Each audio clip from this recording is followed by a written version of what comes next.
ஜனாதிபதி தேர்தல் சூடுபிடிக்க ஆரம்பிச்சிருக்கிறது. ஜனாதிபதி தேர்தல் பிரசாரங்கள் இப்பொழுது ஆரம்பிச்சிருக்கு. நிறைய கூட்டங்கள் நடக்குது. உத்தியோகபூர்வமான பிரசாரங்கள் விரைவில் ஆரம்பிக்கப்பட போகுது. வேட்புமனு தாக்கல்கள் ஆரம்பிக்கப்பட போகுது. கட்டுப்பணம் செலுத்துகிற எண்ணிக்கை தொடர்ச்சி அதிகரித்து கொண்டிருக்கு.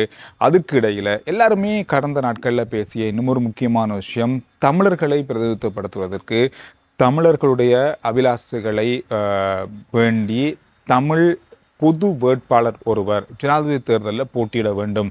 அதற்கான தெரிவு இடம்பெற வேண்டும்.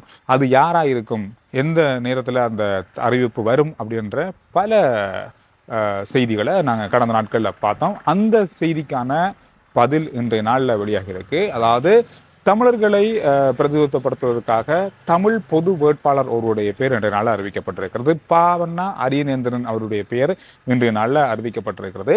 இந்த தமிழ் பொது வேட்பாளர் தெரிவு தொடர்பான செய்திகளை நாங்கள் அதிகமாக இன்றைய நாளில் பார்க்க கிடைச்சது. இன்றைய நாளில் இந்த பொது வேட்பாளர் தெரிவானது யாழ்ப்பாணத்தில் இடம்பெற்றிருக்கு. இன்றைய 8ஆம் தேதி நாடாளுமன்ற, அதாவது முன்னாள் பாராளுமன்ற உறுப்பினர் பாவண்ணா அரியநேந்திரன் அவர்கள் தான் இந்த பொது வேட்பாளரான பெயர் பட்டியலில் அவருடைய பேரை அறிவிச்சிருக்காங்க.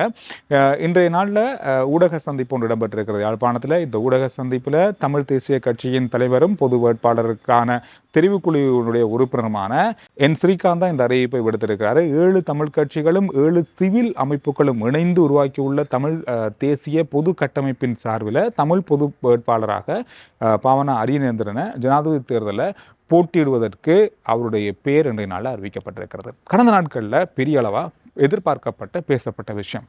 நிறைய பேர் இது தொடர்பான விமர்சனங்களை முன்வைக்கிறாங்க. இது தொடர்பாக ஆதரவை முன்வைச்சிருக்காங்க.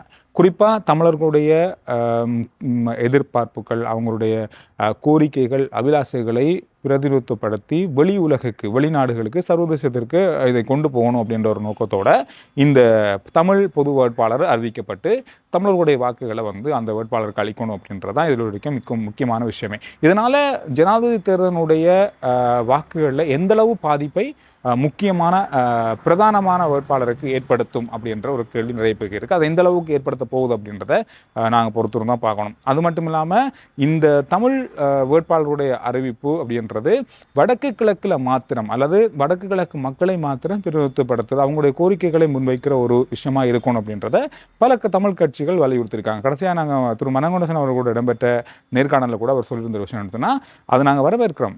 பொது தமிழ் வேட்பாளருடைய தெரிவை நாங்கள் வரவேற்கிறோம். ஆனால் அது வடக்கு கிழக்கு சார்ந்ததாக இருக்கணும். அது கொழும்புக்கோ அல்லது மலையகம் பக்கம் வரக்கூடாது அப்படின்ற மாதிரி அவருடைய கருத்துக்கள் இருந்தது. இப்படி இருக்கும் பொழுது வடக்கு கிழக்கை மாத்திரம் பிரதிநிதித்துவப்படுத்தி ஒரு தமிழ் பொது வேட்பாளர் அறிவிக்கப்பட்டிருக்கிறது என்பது எந்த அளவுக்கு எதிர்பார்ப்பை அல்லது எந்த அளவு ஆதரவை தமிழ் மக்கள் மத்தியில் ஏற்படுத்தும் அப்படின்றத கருத்தில் கமெண்ட்ல சொல்லுங்க. அது மட்டும் இல்லாமல் ஜனாதிபதியினுடைய தேர்தலினுடைய பொதுவான அல்லது பிரதானமான வேட்பாளர்களுக்கு இந்த தமிழ் பொது வேட்பாளருடைய தெரிவு எந்தளவான பாதிப்பை ஏற்படுத்தும், எந்தளவான சாதகத்தை ஏற்படுத்தும் அப்படின்ற விஷயங்களை நிறைய பேருக்கு தெரியும். இந்த மாதிரி விஷயங்கள் என்ன நடக்கும், இந்த மாதிரியான தெரிவால் வாக்கு எண்ணிக்கை எப்படி இருக்க போது, தமிழ் மக்களுடைய வாக்குகள் உண்மையிலேயே தமிழ் பொது வேட்பாளருக்கு மாத்திரம்தான் அளிக்கப்படுமா, இந்த மாதிரியான பல கேள்விகள் இருக்குது.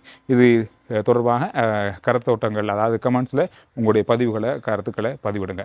கட்டுப்பணம் செலுத்துகிற எண்ணிக்கை கொஞ்சம் கொஞ்சமாக அதிகரிச்சிருக்கிறது. கடந்த வீடியோவில் நான் சொல்லியிருந்தேன் 17 பேர் இதுவரைக்கும் கட்டுப்பணம் செலுத்தியிருக்காங்க. கட்டுப்பணம் செலுத்தின எல்லாருமே வேட்புமனு தாக்கல் செய்வாங்களான்னு இல்லை, எல்லாருமே ஜனாதிபதி தேர்தலில் போட்டிவிடுவாங்களா அப்படின்றும் சொல்ல முடியாது. ஆனால் கட்டுப்பணம் செலுத்தப்பட்டிருக்கிறது. இன்றைக்கு வரைக்கும் 22 அதிகரிச்சிருக்கு. 17 வேட்பாளர்கள் இருந்து கட்டுப்பணம் செலுத்துகிற எண்ணிக்கை 22 அதிகரிச்சிருக்கு. எனவே இந்த மாதிரி அதிகரிப்புகள் ஏற்பட்டு கொண்டிருக்கிற இந்த நேரத்தில் மொட்டு கட்சி தன்னுடைய ஜனாதிபதி வேட்பாளர் யார் என்பதை அறிவிச்சிருக்காங்க. அது நேற்றைய நாளில் வந்த செய்தி தான், நேற்றுக்கு முந்தின நாள் வந்த செய்தி தான். இருந்தாலும் இதில் ஒரு விஷயம் இன்றைய நாளில் முன்னாள் ஜனாதிபதி மஹிந்த ராஜபக்ஷ அவர்கள் ஒரு விஷயத்தை சொல்லியிருக்காரு. அறகலையில் இருந்தவங்க சொன்ன ஒரு விஷயம், கேட்ட ஒரு விஷயம், இலங்கைக்கு ஒரு புதிய இளமையான ஒரு தலைவர் வேணும்னு சொல்லி, அதனால் மொட்டு கட்சி நாமல் ராஜபக்ஷவை களமிறக்கி இருக்கிறதுன்னு சொல்லியிருக்காரு. அது மட்டும் இல்லாமல் முதல் மொட்டு கட்சி தன்னுடைய வேட்பாளராக ரணில் விக்ரமசிங்கே அவர்களை தான் அறிவிக்கும் அப்படின்னு சொல்லி எதிர்பார்க்கப்பட்டது. அவர் மொட்டு கட்சியுடைய ஆதரவு அவருக்கு இருக்குது அப்படின்ட்டு சொல்லி அவருக்கான பெரிய விமர்சனங்கள் அவர் மேலும் முன்வைக்கப்பட்டது. ஆனால் அவர் சுயேட்சையாக தான் களமிறங்குவார் அப்படின்றத முதல்ல அறிவிச்சிட்டாரு. அதாவது தேர்தல் திகதி அறிவிச்ச அன்றைக்கே அந்த அறிவிப்பு வந்துட்டு. அது மட்டும் இல்லாமல் இலங்கையினுடைய பணக்காரர் தம்மிக்க பெரேரா அவர்கள் முட்டுக்கட்சியில் போட்டியிடுவார் அப்படின்னு சொல்லப்பட்டாலும் அவரும் அதிலிருந்து விலகி இருந்தார். திடீர்னு நாமல் ராஜபக்ஷனுடைய பேர் இப்பொழுது பரிந்துரை செய்யப்பட்டிருக்கிறது. இந்த தெரிவானது மொட்டு கட்சியினுடைய வாக்கு எண்ணிக்கையை அதிகரிக்க போகுதா அல்லது இருக்கிறதையும் இல்லாமல் பண்ண போகுதா, இந்த அறிவிப்பானது எப்படி இருக்க போகுது, ஜனாதிபதி ரணில் விக்ரமசிங்க அவருக்கு எந்த அளவான பாதிப்பை அல்லது சாதகத்தை ஏற்படுத்த போகிறது, அல்லது சஜித் பிரேமதாஸ் அவர்களுக்கு எவ்வாறான பாதகத்தையும் சாதகத்தையும் ஏற்படுத்த போகுது என்ற பல குழப்பங்கள் இப்போ இருக்குது. அது எந்த அளவுக்கு தெளிவுபடுத்தப்படும் அப்படின்னு சொல்லி இன்னும் தெரியாமல் இருக்குது. கொஞ்சம் நாள் போக போக பிரச்சாரங்கள் ஆரம்பிக்கும் போது மொட்டு கட்சியினுடைய கோரிக்கைகள் அபிலாஷைகள், அவங்க என்னென்ன திட்டங்களை கொண்டு வராங்க, என்னென்ன விஷயங்களை வந்து மக்களுக்கு சொல்ல போகிறாங்க அவங்கள தேர்தல் பிரச்சாரத்தில் அப்படின்றத பொறுத்து மாறலாம் என்ற ஒரு எதிர்பார்ப்பு மாறி இருக்கிறது. அது மட்டும் இல்லாமல் ஜனாதிபதி ரணில் விக்ரமசிங்கே மீது இருக்கின்ற ஒரு மிகப்பெரிய ஒரு குற்றச்சாட்டு ஊடக சந்திப்பில் நேற்று நாளில் நடந்த ஊடக சந்திப்பு ஒன்றில் கேட்கப்பட்டிருந்தது. அதாவது நீங்கள் வந்து கடந்த ஆட்சியாளர்களை காப்பாற்றுறது அல்லது நாட்டுக்கு விளைவுகளை ஏற்படுத்திய ஆட்சியாளர்களை நீங்கள் காப்பாற்றுறீங்க, அவங்களுக்கு பாதுகாப்பாக இருக்கின்ற இங்கே அப்படின்ற ஒரு குற்றச்சாட்டு உங்கள் மீது இருக்குது. இதை நீங்கள் எப்படி பார்க்குறீங்க அப்படின்னு கேட்டதுக்கு அவர் சொன்ன ஒரே பதில், මේගොල්ල ඡන්දෙ දෙන්නේ මං වෙනුවෙන්. පාර්ලිමේන්තු ඡන්දය ආවම ඒගොල්ලෝ ගිහින් කරන්න. මම ගිහින් කැන්වස් කරන්නේ මේ മന്ത്രിවරු වෙනුවෙන්. ඕනෑක් වෙන්න පුළුවන් මට මේවා කරන්න. අද මේ භාග වෙලාවට හොඳ මිනිස්සු ඉන්න මට ඡන්දෙ දෙයි. ඒ වගේම හොරකම් කරලා හිරේ ගියේ මිනිස්සුත් මට ඡන්දෙ දෙයි. එච්චරයි තියෙන්නේ. මං කියන්නේ മന്ത്രിවරු ගැන කිසිම മന്ത്രിයෙක්ට විරුද්ධව මං ඉන්න කාලෙදී නඩුවක් දැම්මා නම් මං ඒකට අත ගැහුවද? මං ඇමතිවරුන්ට ආරක්ෂා කරන්න ගියාද? දේශපාලනේ අපි එක එක එක්ක වැඩ කරනවා. ඒ අය හොරුද නැද්ද කියන එක නීතියෙන් හොයන්න ඕනේ. ඉතින් නීතියෙන් හෙව්ව එකනේ මේ තියෙන්නේ. මං අගමැති කාලේ කී දෙනෙක්ට විරුද්ධව නඩු දැම්මද? මං කවුරුත් ආරක්ෂා කරන්න කියන්නේ. ඒත් අන්තිම තියෙන්නේ තින උසාවිය. දැන් ඇමතිවරයෙක්ට විරුද්ධව උසාවියේ තියෙනවා නඩුව. මං ඒව නවත්තන්න කිව්වද? අපිට තියෙන්නේ ඕනෑම රටක එහෙම චෝදනාවක් තියෙනවා නම් නීතියට ක්‍රියාත්මක කරන්න දෙන්න. අපේ විතරනේ මේ ඉංගලන්තයේ එක සිදු වෙන හැම රටකම. නවත්තන්න කිව්වොත් මම වැරදි. இது வந்து நான் யாரையும் பாதுகாக்க வேண்டிய அவசியம் இல்லை, ஆனால் அது நீதிமன்றமோ அல்லது சட்டத்தின் மூலமோ அவர்களுக்கு தண்டனை வழங்கக்கூடிய விஷயம். நான் யாருக்கு எதிராகவும் வழக்கு போடணும்னு சொல்லலை, யாருடைய வழக்கையும் நிறுத்தி வைக்கலை, எந்த அரசியல்வாதிகளுடைய வழக்கு மீது நான் தொடர்பாக எந்த ஒரு விஷயத்துக்கும் நான் இதை செய்யாத அதை செய்யாதுன்னு சொல்கிற எந்த விதமான அறிவிப்பையும் நான் விடுக்கலை. யார் வேணாலும் சட்டத்தின் மீது நம்பிக்கை வைத்து அவங்களுக்கு எதிராக சட்ட நடவடிக்கை எடுத்து அவர்களுக்கான தண்டனை வழங்கலாம். அதை மீது அது தொடர்பு வருவதற்கு எனக்கு எந்த உரிமையும் இல்லை, நான் தொடர்புபடவும் மாட்டேன் அப்படின்னு சொல்லியிருந்தார்.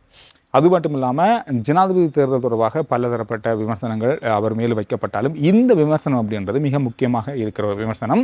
அதற்கான பதிலாக இந்த பதில் இருந்தது. சரி, கடந்த நாட்களில் நாங்கள் பார்த்தோம் உலகத்தினுடைய பல இடங்களில், குறிப்பாக கேரளாவினுடைய மண் சரிவு, அந்த இயற்கை அனர்த்தத்தால் பல நூற்றுக்கணக்கான மக்கள், பல சொத்துக்கள் சேதமடைந்திருந்தது. கடந்த நாட்களில் அந்த இயற்கையாக ஏற்படுகின்ற பல அனர்த்தங்கள் உலகத்தில் பல இடங்களில் தொடர்ச்சியாகவே நாளுக்கு நாள் இடம்பெற்று கொண்டே இருக்குது. இன்றைய நாளில் ஜப்பானில் 6.9 அளவான நில அதிர்வு பதிவாகிய தொடர்ந்து சுனாமி எச்சரிக்கை விடுக்கப்பட்டிருக்கிறது.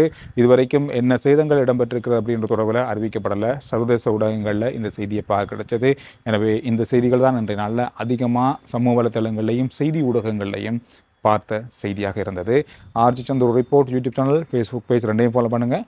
அடுத்த வீடியோவில் நான் உங்களை சந்திக்கிறேன்.